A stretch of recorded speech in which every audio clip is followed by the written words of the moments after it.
Ассаламу алейкум, урматтуу Москва жергесинде жашап эмгектенип жаткан замандаштар, ушул видеону болушунча Россияда жүргөндөргө барыга жөнөтүп койгула. Тажик туугандар дагы, казак туугандар дагы, өзбек туугандар дагы бардыгы ушул видеону көрсүн. Срочно туугандар, Алтынбек акабыз келди, билесиздер. Костоправ номер 1 келип, ар дайым ошол Россияны полный кыдырып жүрөт.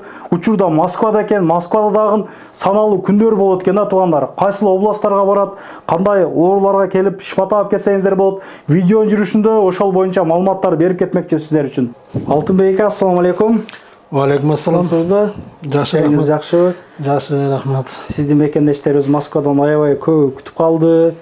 Чалып сурагандар болду. Былтыр тарттың эле, быйыл келе экен, эмне болуптур, кабарың барбы депчи. Жакшы, келишиңиз менен эле мына YouTubeга чыгарып атабыз, Instagramга чыгат. Ооруган мекендештерге буйруса аябай пайдалуу видео болмокчу да. Амандашып, кайсыл областтарга барасыз, кайсыл областтарга бардыңыз, кандай адамдар келсе болот, кенен маалымат бере бересиз.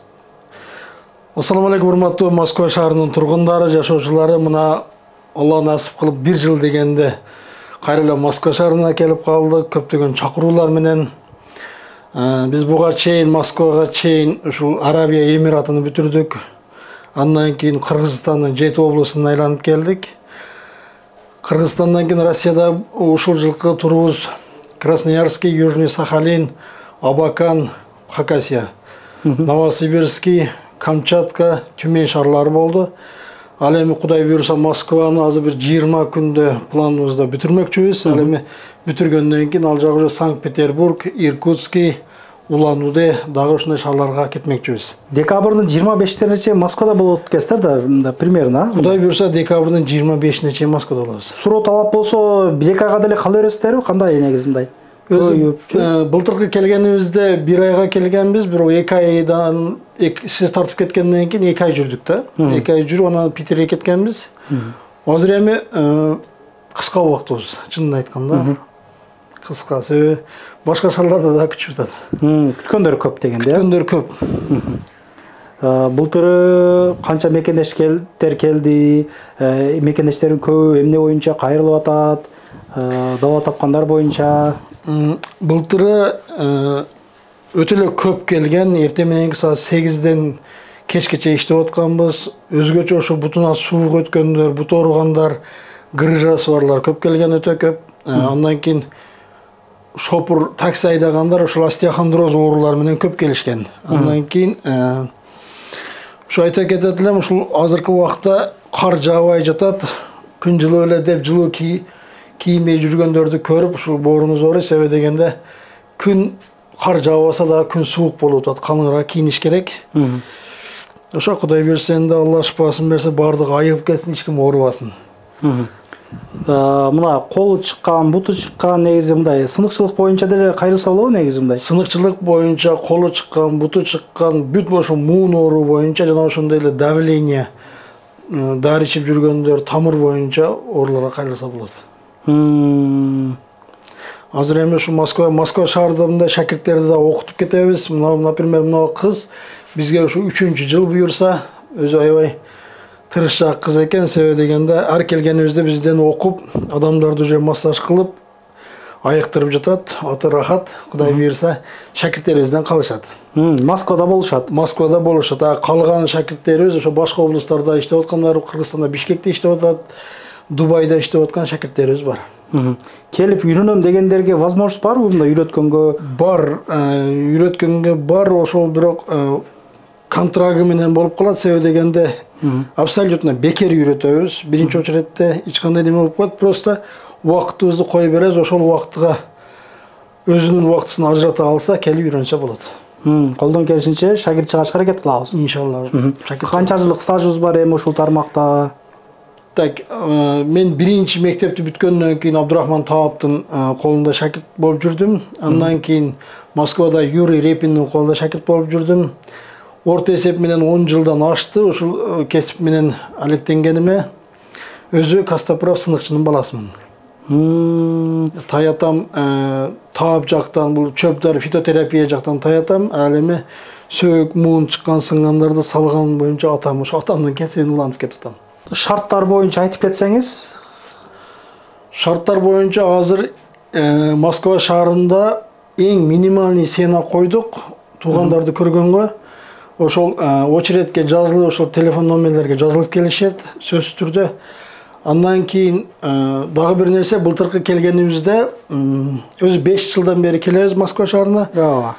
Андан кийин былтыркы келгенибизде ошол көпчүлүк ушул жумушу жок, квартирада ооруп жаткан орулуулар ушу келе алган эмес экен. Ошондуктан бул келишибизде эгер жумушу жок болсо, квартирада кыйналып бел ооруп, баш ооруп жаткан болсо, биз акчасыз бекер дарылайбыз.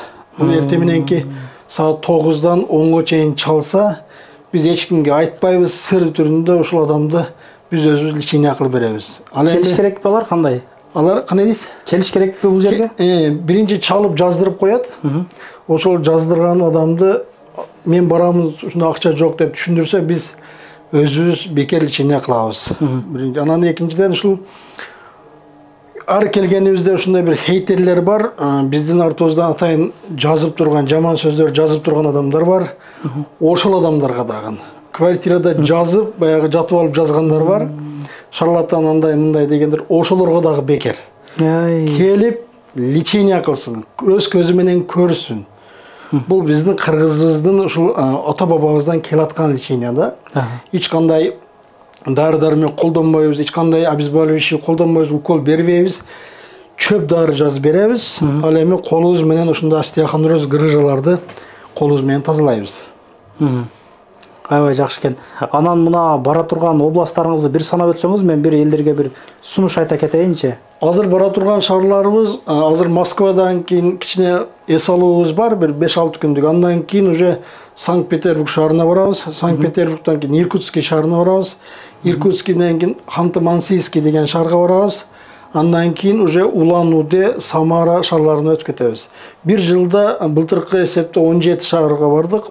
Россия шаарынын, Россия Федерациясынын, ал эми быйыл ушу 14 облуска планыбыз бар. Азыр санап өткөн областтарда кимдир бирөө ооруп аткандар болгон болсо, азыртан байланышып турсаңыздар, мына өздөрүнүн ар группаларына кошуп коет. Мисалы Самара группасына кошуп коет, Улан-Удэ группаларына кошуп коет, бир группалар ачылды. Туугандар, андыктан чамдангыла. Москва группадан бир ачып койсоңуз жакшы болмок экен өзүчү. Москваны буюрса ачабыз бүгүн. Жакшы. Бүгүндөн баштап ачабыз. Салам алейкум. Меня зовут Равиля. К Костоправу Алтынбеку пришла в первый раз в 23 году. У меня была по МРТ якобы грыжа позвоночная, но мы планировали беременность. Я очень переживала, что я не смогу выносить ребенка, так как у меня все время болела поясница. 5 дней подряд я приходила. С 23 года, с февраля месяца мы забеременели, и я весила 84 килограмм перед родами. Я это осилила благодаря Костоправу Алтынбеку. Все, у кого есть какие-то жалобы, болезни по поводу костей, вен, он помогает, приходите. Я рекомендую. Я уже 3-й год хожу. Сегодня декабрь 25 года. Я снова на приеме. Спасибо. Тугандар, ооругандарга ушул видеону жөнөтүп койгула. Келип шипайым Кудайдан себебин кылып Алтынбек агабыз ар жыл сайын ушул Москва жергесинде мекендештерге, ушу Россияда эмгектенип аткан мекендештерге келип колдон келишинче көмөгүн көргөзөт, мындай айткандачы. İşte убактыбыз кандай бул жерде? Анан адрести толугураак айтып кетсек, парковка кеңири экен, а? Дарбаза ачык эле болуп ар дайым? 24 саат ачык. Дарбаза ачык болот экен, парковка кеңири экен. Келип дарланып кетсеңиздер болот. Анан 1-2 жылдан бери, 3-4 жылдан бери келет дагы. Ушул дарыланып айыккандар болгон болсо, комментарийга каканес жазып койгула, туугандар. Анан жаман комментарий жазгандар чындыгында көп болуп тур мурдагыда. Мындай көңүл бурбайсыз. Көңүл бурбайсыз. Ушул ар дайым болуп турат экен да, хейтерлер бардык жерде бар экен. Андан кебесе деле конкурент болуп калса деле жазып коет. Бул болбойт мунун. Мен барып көргөм. Акчам кетти депчи. Да бирок айыккандар көп. Ака, кандай? Кайрыңыз ооруп келди сизде? Мен кеш белим ооруп келди да. Белиңиз ооруп келди. Грыжа кандай экен? Жок, бул жакта белине смещение кылып алган экен, омуртка кайрылган экен. Ошону азыр жайга түшүрдүк. Кичине протрузия деп коет, ушул туз бар экен. Ошону массаж менен тазалап атабыз азыр. Жагып атабы массаждар ака? Жагып атат. Только массаж менен экен ака, мындай кылып эле. Только массаж менен. Биз жыгач менен мындай жокпу? Бизде ондай уруп тепкилеп коркмай жок бизде. Жыгач көргөндө элечи. Бизде себеби дегенде азыркы методдо ушул только Россия шаарында жана гана колубуз менен неме кылабыз. Жыгач бул Кыргызстанда колдонулат. Себеби дегенде Россияда жүргөн адамдардын сөөгү бошоп калат. Ошондойбу? Биринчисинен бул жерде туздуу жол немеси, экинчисинен хлор суу колдонулат. Ал эми үчүнчүдөн күн көрбөйт да. Күн көрбөйсүң бирок ооба. Күн көрбөйт, ысык тап албайт дагы, ошондуктан сөөктөр 1-2 жыл жүргөндө бошоп калат. Буга ургулап, тепкилеп андай метод жок. Кыргызстанда жеген тамагыңыз күчтүү болот дагы. Ошого сөөктөр катуу болот. Ошондой колдонулат. Ошого кээ бирки түшүнбөгөндөр бар экен, үйдө жатып ушундай айткандар ошол келип өздөрү көздөрү менен көрсүн, өздөрү бизден лечениени алсын, 1 тиын акча албайбыз, бекер лечение кылып кетебиз. Жакшы экен. Иште убактыбыз кандай? Иш убактысы эртең менен 9-дан кечки саат 10-га чейин кылабыз азыр. Туугандар, ишиңиздерге ийгилик, эч качан оорубагыла. Мына Алтынбек аканы күткөндөргө ушул видеону жөнөткөгүла.